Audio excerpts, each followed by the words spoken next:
Good afternoon, everyone. My name is Dr. Nina Ha, and I'm the director of the Asian Cultural Engagement Center.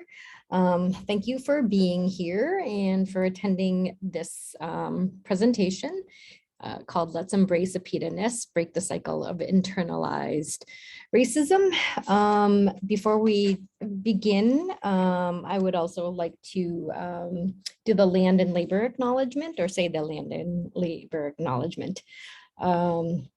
So we'll start. Virginia Tech acknowledges that we live and work on the Tutelo and Monacan people's homeland, and we recognize their continued relationships with their lands and waterways. We further acknowledge that legislation and practices like the Morrill Act of 1862 enabled the Commonwealth of Virginia to finance and found Virginia Tech through the forced removal of Native nations from their lands, both locally and in Western territories. We understand that honoring Native peoples without explicit material commitments falls short of our institutional responsibilities. Through sustained, transparent, and meaningful engagement with the Tutelo and Monacan peoples and the other Native nations, we commit to changing the trajectory of Virginia Tech's history by increasing Indigenous staff, students, and faculty recruitment and retention, diversifying course offerings, and meeting the growing needs of all Virginia tribes and supporting their sovereignty.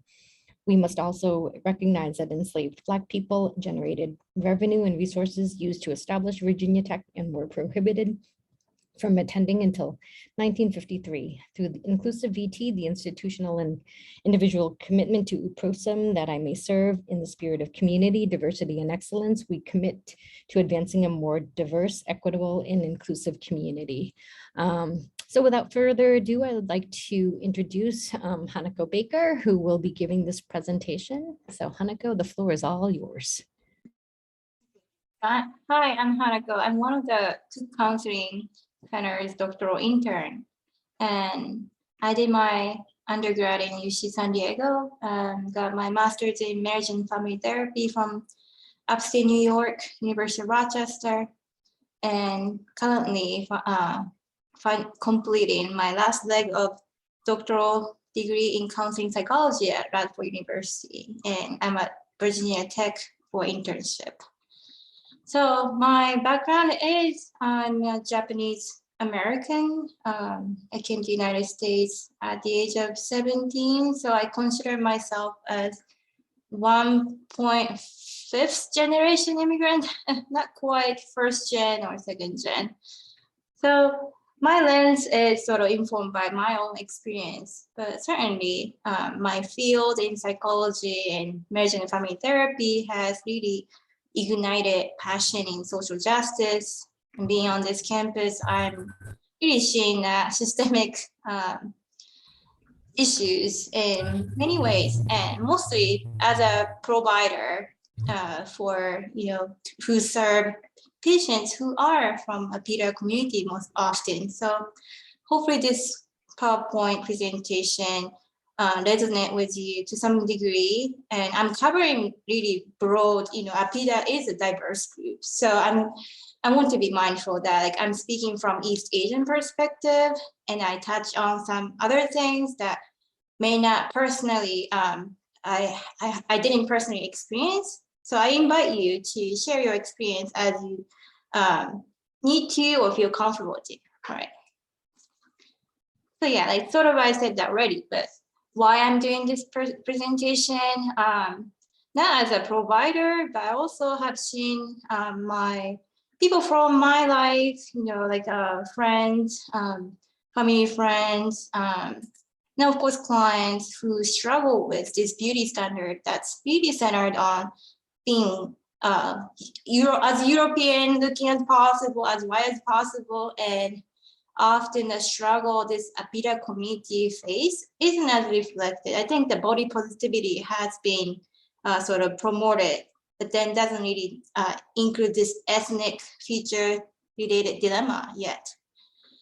And I have a daughter who is biracial. So as a mother too, I feel passionate that I want society to sort of acknowledge, and I want APIDA women to know how to navigate those unhealthy beauty standards.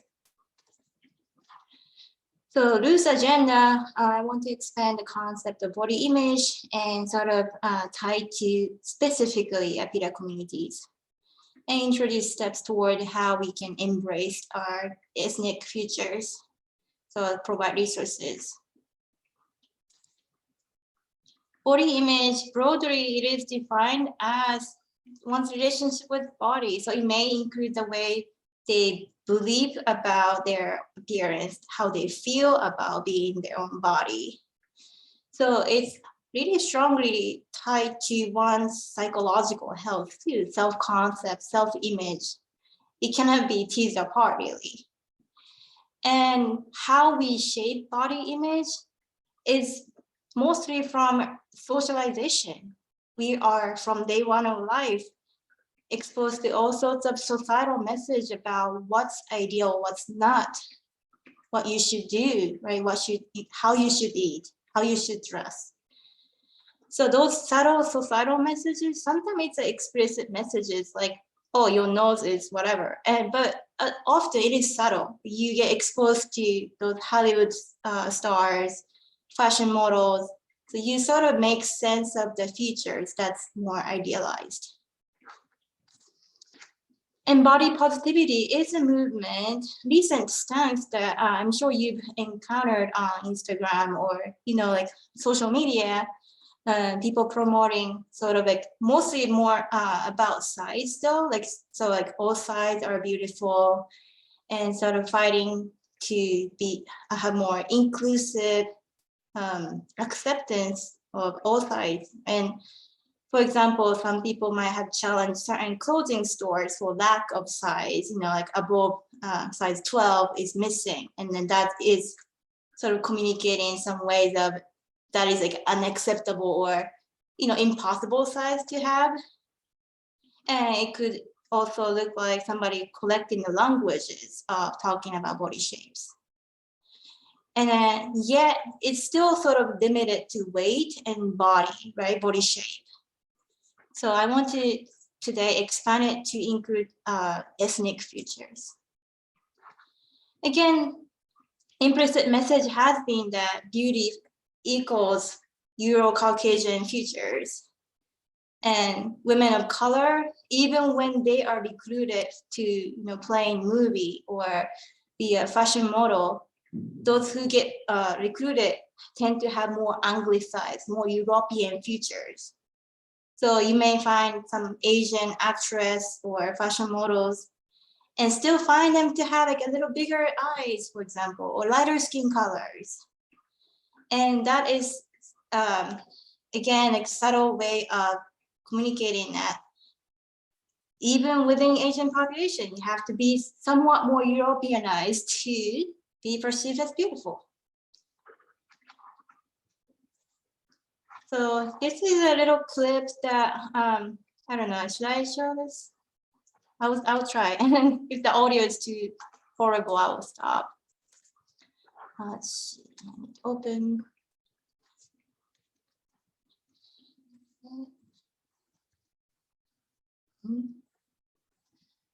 Now screen share. Can you see the YouTube video? So this clip is Asian American women sharing very casually their struggle with this limited beauty standard. So you may be able to find resonating comments and like experiences. I was like 8 years old, and then a lady was just like, "You can leave, we don't have your size." And she was like, "Your nose is too flat." And so she was like, if you want to have surgery, you can like do a nose job.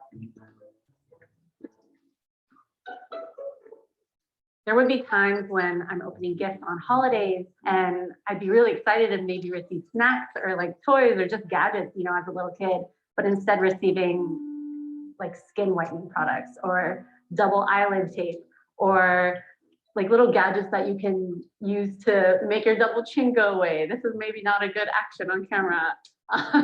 Like as an 8-year-old girl, like that's not something you want to be receiving or like let alone play with. I remember my grandma would come around like every day and she would like pinch my nose, like literally pinch my nose. And I would be like, what are you doing? Why are you doing this? And she was like, your nose is too flat. I'm like, kind of help you get like a nose bridge. I would say for me, like the main focus has been like from my family and friends growing up, it was all around the shape of my eyes and like the lack of like prominent, thick double eyelid. But I remember like people are going out like strategically, you know, doing my eye makeup and like placing my eyelashes because I kind of wanted to like fit in with how everyone else looked. Skin is also like a big thing. Like my family is always trying to wear hats. They bring a lot of like umbrellas when we go to the beach. Like there's no such thing as like being tan in my family. They're like, yeah, the visor, the Asian visor. We call it like the Japanese like geisha look almost. Like it's like pale white, but like the whiter and the paler you are as an Asian American, it's like almost like a plus. As a South Indian, so I'm Tamilian, it's even bigger of like a thing. I noticed it when I lived in India for the last 3 years. There's a phrase that they would use in Tamil, and they would say "karuthu perka," which means it literally translates to "look how black you've become." And I was like, really? Like I don't know any different. Right. We have a similar one. Oh yeah. We did that. And she was like, you got darker. Yeah. No, anybody would visit me, especially from here, if they weren't seeing me for a long time. Like my grandmother would say, and she'd be like, "Look, karuthu perka, you've become so black." And I was like, feel, you know, so my mom never laid it on me, but a big one in India is Fair and Lovely. It's laser light. It's flowing fast. So from now, all you said is like laser light. The beauty standards for Filipinos are usually mestizo, which is like a Filipino that's like mixed with like European features, or specifically Spain because, you know, like colonization. Then the next one is Chinita or Chinito, which is basically like Filipinos that have more East Asian features. So petite, lighter skin, smaller face. My mom once asked me if I wanted a nose job. And then yeah, it was just I just didn't feel attractive like growing up. And What was your response to that? Like I would love to know, like she asked you. I was like, well, to be fair to my mom, there's nothing wrong with plastic surgery. Right. Oh, that was around the time that she was gonna have a boob job. And so she was like, you know, if you want to have surgery, you can like do a nose job. And I was just like, she's like, that can be my gift or whatever. I was like, no, it's okay. Oh my gosh.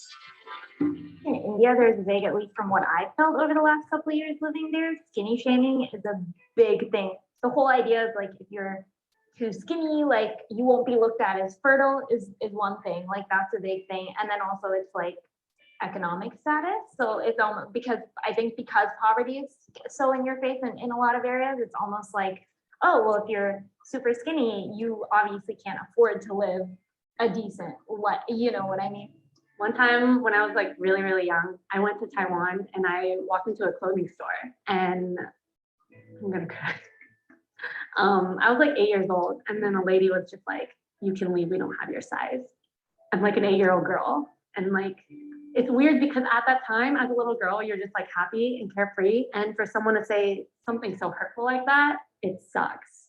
I'm still considered like large for an Asian person, but in Asian America, I'm totally acceptable in like an Asian American community, and I still feel confident in myself. I can laugh about it now, but it's really hard because I can't change my appearance. I know that a lot of people go through what I'm going through. A lot of these things sort of stay with you like as you grow up. And I think now as like, you know, as adults, like we sort of like own it and we embrace it and we're like more confident. I think it's unrealistic for me to try to be somebody that I'm not. I'm brown and I'm happy about my heritage. I'm happy about the way I look.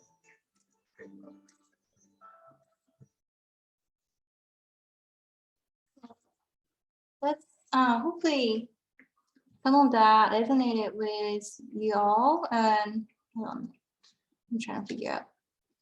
All right, gonna go back to the slide. A bit of trick now. Yeah, so anyone has any comment on that?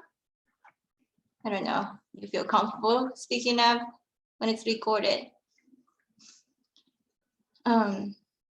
Yeah, hopefully some of them are like a relatable experience because it is an issue. And I think Asian American women and have to navigate different like beauty standards if they go back to their country of origin, and like the country of origin may have different beauty standards, slightly different beauty standards.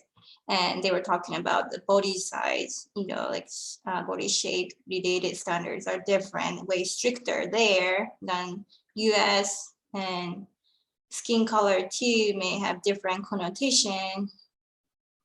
And here's another one. I don't think I will share this clip, but also Hollywood has long invalidated Asian look. So all these pictures here, I don't know if you can guess, they're all like white actresses doing the special makeup to play Asian character.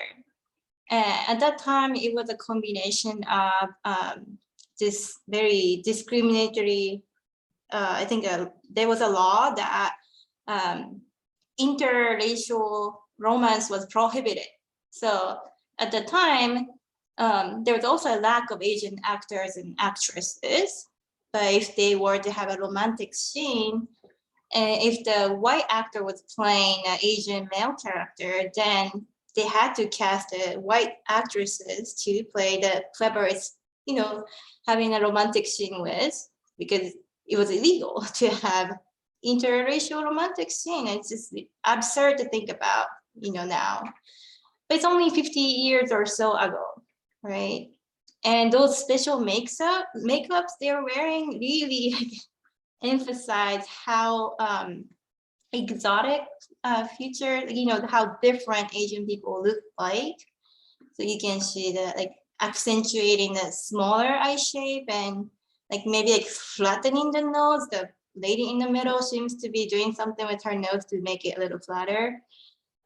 So I imagine that Asian American people who were watching movies back then, like what they have thought about their own traits when white people are almost like mocking that, right? And that being such a, that's on media, that's what you get exposed to. So that's the background as well. So people have internalized the beauty standard and probably felt that they weren't not desirable. Also, the hyperbolizing those ethnic features has to do with the history of colonization and discrimination of Asian population. So East Asian Americans are here a little bit earlier than other Asian populations. So immigration-wise, first immigrants were from China and Japan. That was the first wave of Asian immigration to the United States. So often the propaganda signs at the time, because there was a war between United States and Japan. Also, there's a lot of pushback against all these cheaper Chinese laborers immigrating to the States. So like propaganda signs took advantage of the different traits, the exotic traits, and make it even more, make Asian people look more like unrelatable. They're those other people, right? Other beings that deserve unfair treatment. So that is also behind those emphasis on how different Asian people look like and putting down those different traits. And Asian eyes are often the focus because, like I think that culturally, even globally, we pay so much attention to eyes. And I think there are even proverbs that in Japan, there's a proverb that like eyes are window to one's soul or something like that. So people tend to really pay attention to someone's eyes when they meet.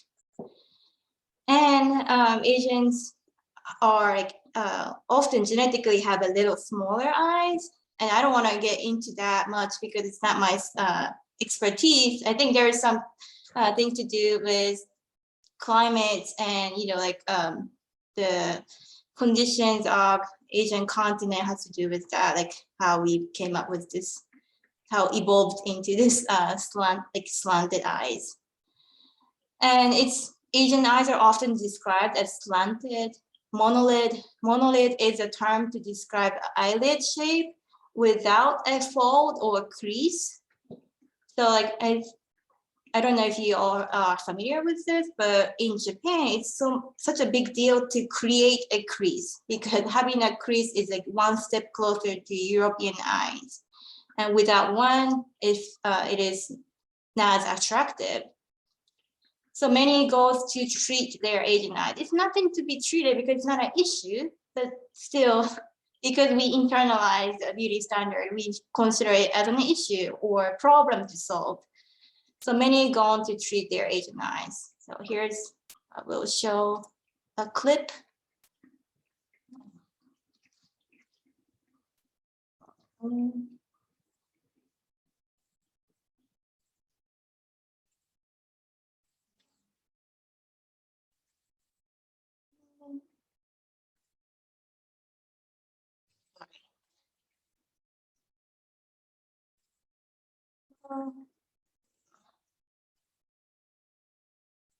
My secret dates back.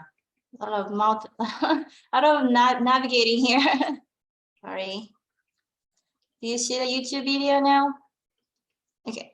So this is, I think, news anchor who is Chinese, and she disclosed in one of the morning talk show that she's gone through eyelid surgery so that she can get a job. So this is a segment that she's confessing or disclosing about that decision making. To when I was 25 years old, and I was working as a local news reporter in Dayton, Ohio. Now, I want to set the scene for you guys. So I want to show you footage of what a young Julie Chen looked like in 1995 in Dayton. Julie Chen is live in Moraine with more on this. Julie? Well, Mark, as odd as it may sound, the reason that the OSP temporarily stopped using breathalyzers was because the problem was in the solution. All right, well, it's cold out in the field. I wanted to try and get a seat on the anchor desk. So I asked my news director, I said, you know, if holidays, anchors want to take vacation, you know, could I fill in? Like, I don't care, I'll work Christmas. And he said, you will never be on this anchor desk because you're Chinese. And I was like, and he said, let's face it, Julie, how relatable are you to our community? How big of an Asian community do we really have in Dayton? The audience can't relate to you because you're not like them. Wow. And he said, on top of that, because of your heritage, because of your Asian eyes, sometimes I've noticed when you're on camera and you're interviewing someone, you look disinterested. And all I could see was my eyes. And does he have a point?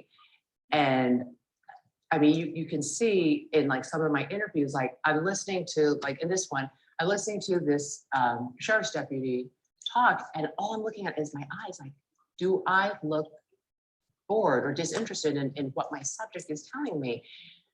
So fast forward, I'm like, I gotta get another job if I can. I can't work for this guy. So I start meeting with agents for career advice, so on and so forth. And this one big time agent basically told me the same thing. This big time agent had like the biggest names. Like if you open up his closet, it was like all stars. He knew what he was doing. On his own, he basically told me the same thing. He said, I cannot represent you unless you get plastic surgery to make your eyes look bigger. And I did it. And oddly enough, now I want to show you, I want to really demonstrate like what my news headshot looked like before I had this plastic surgery done. I mean, if you look at the after, the eyes are bigger. I look more alert, fabulous. More expressive. More expressive. Right. And But how do you feel well about yourself right now? Now it's like I sometimes wonder, but I will say after I had that done, everything kind of, the ball did roll for me. So that was a bit shocking, but I'm sure it's not just her. There are so many people, so many stories similar to hers, right? So success often is, available for certain population, as I'm sure you can tell which one. So often more white people, right? And then if you're not relatable, especially for the type of job she had, it was an issue. And I think it's still today, we have that kind of barriers that not many people see right away. But for example, like having a foreign sounding name can, make your resume maybe less desirable than white sounding name. So I think there's a study done about that too. Anyhow, so people tend to treat their eyes because that leads to success, sadly, and sometimes that's the reality too. And so I've been focusing more on Eastern Asian related struggles, but in South Asian, just like the girl in one of the clips was saying, the colorism is a real issue. And there is this product to sort of bleach the skin to make it look whiter over time. And background is caste and also colonialism from Britain. So sort of like a multi-layered oppression there. And still to this day, even those systems are now abolished, still people have the internalized perception of who is, who has a higher like societal rank, who is more desirable. So valuing like white passing look, like whiter skin is a better, right? And otherwise you are perceived as lower class, unattractive. So that's a real issue. And even I would say even in Eastern Asian population too, like darker skin is not necessarily a good thing. So even in Japan, and I know a friend from South Korea told me the same, that getting darker, getting tan was sort of like frowned upon. So mothers will like warn their daughters, like, put your sunscreens on, put your umbrellas on a sunny day, right? Like avoid sun as much as possible. And so much of anecdotal things, but also theories support this. So appraisals and symbolic interaction theory and social identity theory both support that one's self-concept, body image, or are shaped by interaction with others. So they, all these daily conversation with other people sort of inform and waxes and wane one's perception of self. So like the society, the community that one grows up in is very important. And if you're raised in maybe like a more diverse community, maybe you are not as othered. But if you're like, happen to grow up in a community, you're the only one Asian person, I would think that it's hard to embrace their own ethnic racial future that's not white. So social interaction is very important. And there's a double bind of looking too stereotypical or not as stereotypical for the ethnic group too. Keith Maddox did a study and he sort of coined a phrase of phenotypic prototypicality. And this refers to how closer one looks at prototypical, which is sort of like a stereotypical to the member of the racial group. So for Asian person, Eastern Asian person, it may be the monolid, slanted eyes. For South Asians, it may be a darker skin colors. And Lee and Thai's study, which was qualitative, they found that first-gen Asian American women reported higher level of racism when they had smaller eyes, meaning that when they look more prototypical, more stereotypical to the racial group they belong to, they felt more discriminated against. But on the other hand, when you are deviating from the stereotypical look, you also get comments and like a surprise reaction from others, which doesn't really feel good either. And I know one friend who is like too tall for South Korean. She always struggled with that too, you know, because she always get the comment of, why are you so tall? Like, you're Asian, like what happened to you? And even like eye shape wise, if you have more Western eyes, maybe you get comments such as like, did you get plastic surgery done? So there's a double bind of looking too Asian or not looking Asian enough. And really, there's no win here. Again, it's really the negative outcome is canceling our own root. By giving into this white standard of beauty, internalizing all these toxic messages, one starts to believe that they are not good enough. So like, that's the worst, one of the worst outcomes. You cannot embrace your own culture, you cannot have a pride in it, and you may have this internalized racism could really damage one's psychological well-being. And skin bleaching, I already said it, but also it's canceling your own roots too. And then it has not only psychological damage, it can damage one's body for real, because it's got the chemical content, right? Mercury and depigmenting agents. Doesn't sound healthy to apply to one's body every single day. And psychological damage combined, it's really not healthy. But then it's a practice, and then maybe often people believe that you have to do this to be attractive, to be successful.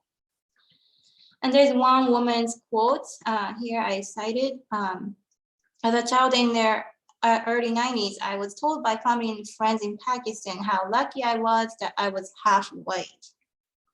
I was also told to stay out of the sun, let it ruin the manufactured benefit of my complexion, which perhaps to their dismay was still unmistakably desi, and therefore needed to be managed carefully.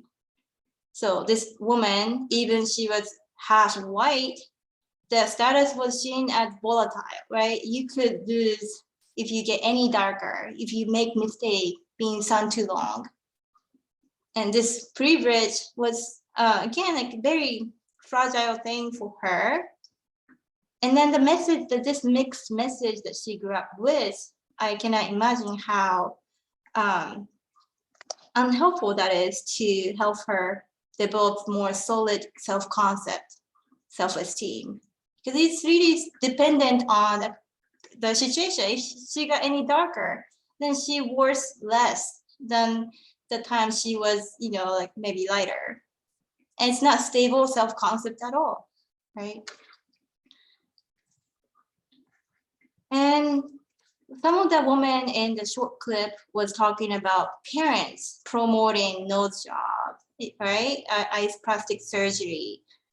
Parents telling them to stay out of the sun so that they can get keep their skin lighter as possible. And those are coming from their own parents. But then like when you think of the history, the system, parents are doing this because they were traumatized. They were traumatized for having those exotic features, non-white features, and therefore they internalize that, and they're passing down this internalized racism, internalized xenophobia by now like well-intended, but also not as helpful, right? Making these comments. But their intent is that like, I don't want you to go through what I went through or what so-and-so went through that I know who's also the same ethnic group. So like want to protect the child from discrimination, but also not helping them embrace their own roots. So it's really complex, as you can see. And again, it's double bind. So this picture is sort of illustrates the pain of choosing to change their own root feeling kind of ashamed and regret, but also had no choice. So sort of like capturing that sadness. So sort of sums up, APIDA women's body and face images are often products of internalized racism. And still to this day, like, you know, we have white standard beauty message everywhere. So it's not, you know, like 1950s thing. Still 2022, we see a lot of things, media, advertisements, beauty products, subtly showing us what we should look like. And if we don't do our, I guess, if we don't take care of our own like health in terms of like psychological well-being and physical well-being, if we give in to those internalized racism, we could denigrate our own roots. And by pursuing this thing, whiteness, we can never achieve. We shouldn't have to achieve, right? We never have to achieve, but then like we feel like we have to. And damage can be intergenerational. So that's why sometimes the pain are, the parents are the ones who are hurting us, right? Because their comments. But then it's because they're also victims. And beauty pressure can be double-edged. There's no win. And another outcome is disordered eating. So I know some people choose to do plastic surgeries and skin bleaching creams, but it's not something that everybody chooses to or can afford to do. So when there is something that causes distress, but it's not under one's control, what a person tends to do is look for another thing one can control, right? So like sort of like a shift the focus. And that tends to be the eating. So there's somebody says, I already have this ugly Asian face, so I cannot afford to get fat because then I will be super and definitely unattractive. So I think that's another way that this really toxic white standard beauty can affect APIDA women is that there may be a higher prevalence of disordered eating because of this, because we cannot easily change our face. We need to like, maybe we get too caught up with controlling our body. So like in one way, working on embracing racial and ethnic features may help one from going to this route of controlling eating habits, developing anorexia or bulimia. So it's really important. Again, it's all about embracing oneself. That leads to the path of health and happiness. And some steps included here is for a positive body image, but I'm sure it can be applied to face image too. So keep a top 10 list of things you like about yourself that's not to do with features. So more like internal quality, personality. And remind oneself that beauty is a state of mind. Look at yourself as a whole person, not just, like nose or eye, skin color. Surround yourself with positive people, maybe more open-minded people who communicate less toxic messages. And shut down the voices in your head that tells your appearance is not right. Seek makeup tutorials that appreciates your racial or ethnic traits. So if you continue to look at white girls doing makeup, you might get caught, you might give like, I don't know, like it gets, it's such a reminder, constant reminder of like, oh, my eye shape isn't like, like hers. I can't do it right. Because you're looking at someone who has different type of features. So if you can look at someone from your community and finding a creative way to appreciate your features, I mean, ideally, you don't even have to wear makeups, but it's kind of, we're not there yet. So often we feel the need to still wear makeup. And even the makeup tutorials that appreciate your features, your unique feature, is way helpful than those ones that like, try to make your eyes need, make you feel like your eye needs to be more Europeanized, for example. And in general, become a critical viewer of social media and all the other kind of messages. So know what's behind, like colonialism, right? Like the war and all these like oppressive histories that our people endured and still enduring. Sort of shifting the gears, now I want to share some words of wisdom from APIDA women, real APIDA women, because I think talking about literature and others really don't really personally click. So hopefully this is more helpful and applicable. So one lady, she's Chinese American, really emphasized reframing. So she said, according to Chinese community, an ideal girl was delicate, both in mannerism and physical features. And I was neither. I was tan-skinned, athletic, and had a huge head. My American friends at school never understood this problem I had with my face. They couldn't understand why it mattered so much. Now that I am older and more confident about myself, I am starting to love my wide face. Instead of feeling embarrassed, I feel bold. My face is huge, but it matches my personality. So how she sort of reframed what it means to have a huge face. Right? She connected to her personality, which she loves. She as bold, not like ugly. So like reframing the difference that you may have and this problem, so she called it. It's because it's not a problem. It's just a little different. But if you can love your difference and reframe it positively, that helps you embrace your future. Another woman said, this is a Desi American. I have always loved the color of my skin. It helped me feel very connected to my roots. It's interesting how this internalized colorism we have in our communities partly stems from our colonization. You think we wouldn't want to have this idea about ourselves. You think we would want to embrace our heritage and our roots. But it's unfortunate that not everybody sees that way. So she is seeing that, right? She's seeing that connection with colonization. She's seeing how unhelpful that is.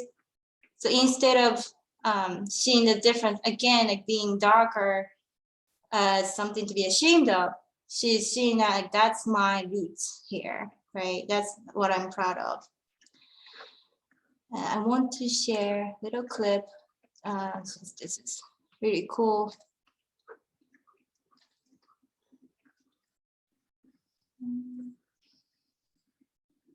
It's a little bit emotional to just.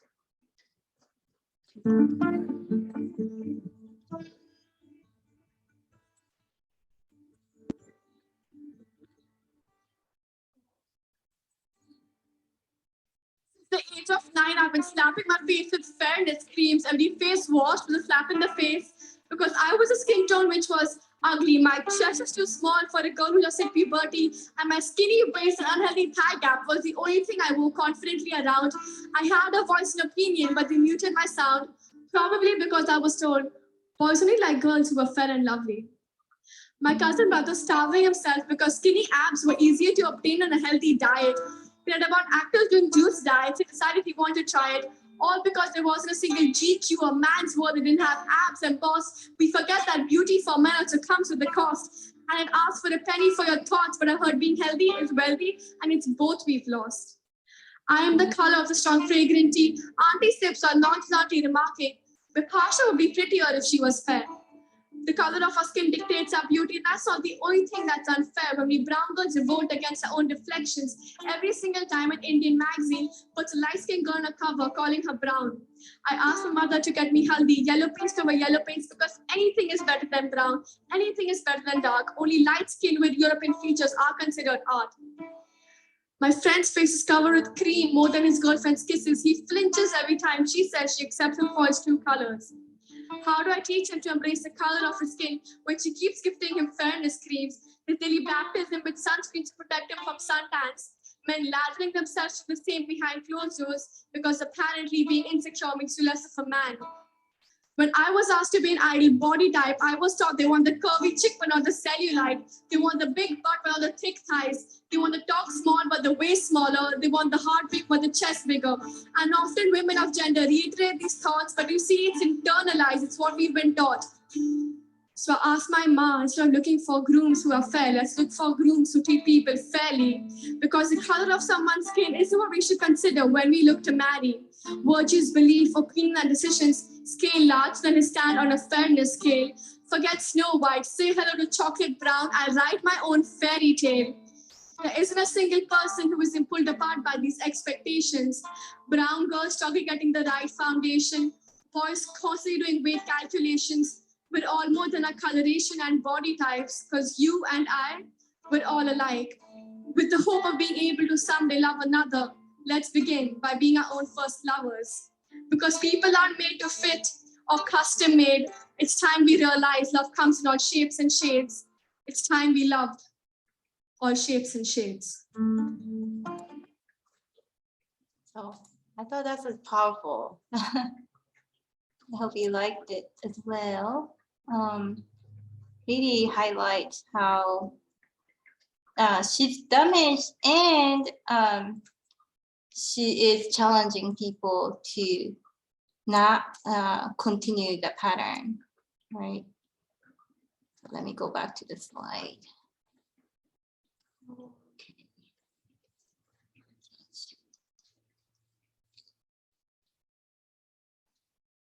Another one is talking about the importance of role models. So she says, people talk about icons, and I don't really think I had that because there was no one who I identified with. That's changed so much, especially in beauty. I think it's so amazing. They are all of these bloggers and vloggers now. I started my career writing for Michelle Phan, who's, I suppose, a APIDA woman, and working on her website. I feel like she has really changed the game for Asian women in beauty as well. So she's talking about, I think both, right? Like having someone career-wise, she has a role model, but also beauty-wise. So I think the one benefit of social media and being in your generation is the accessibility to being able to access those like diverse representation, and people like sort of like being active in social justice movement. So like that's different. That's giving you hope. Another one, trying to be the change for the next generation.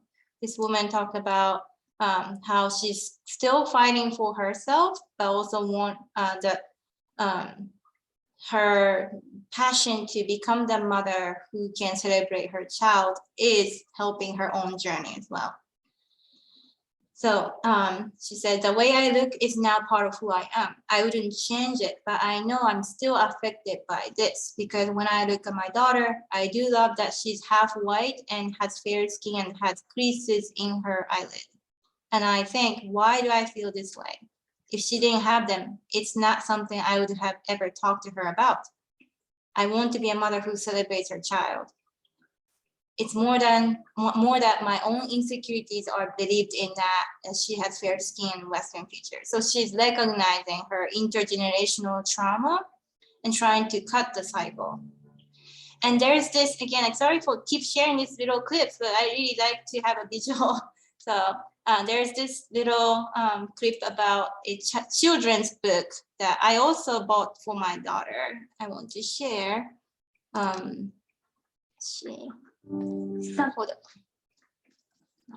New share.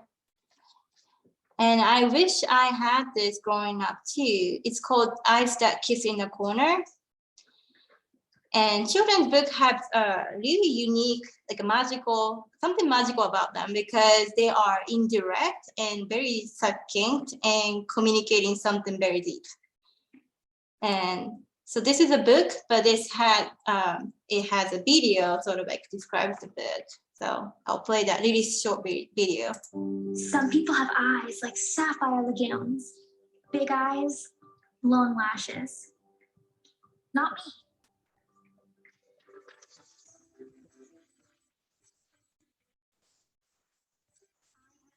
That kiss in the corners and glow like warm tea. They are a revolution. Again, super short, right? But it's a really cute book. And I never heard anything like that to describe Asian eyes. That kissing eyes that kiss in the corners and grow like a warm tea.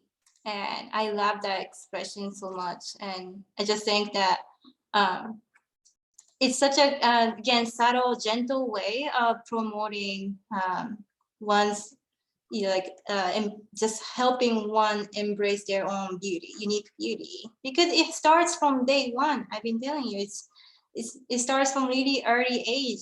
We internalize messages regarding like beauty and body shape and facial features, what's good, what's bad, right? Children are very good at stereotyping, categorizing.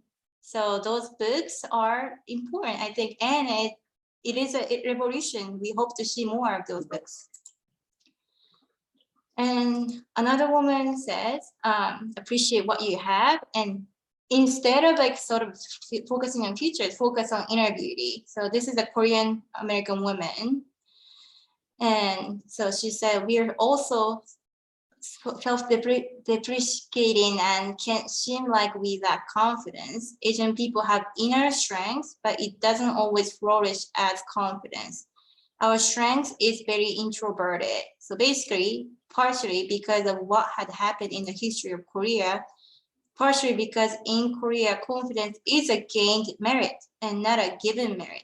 It took me a long time to appreciate my own beauty. I was focusing on what I didn't have rather than knowing what I had.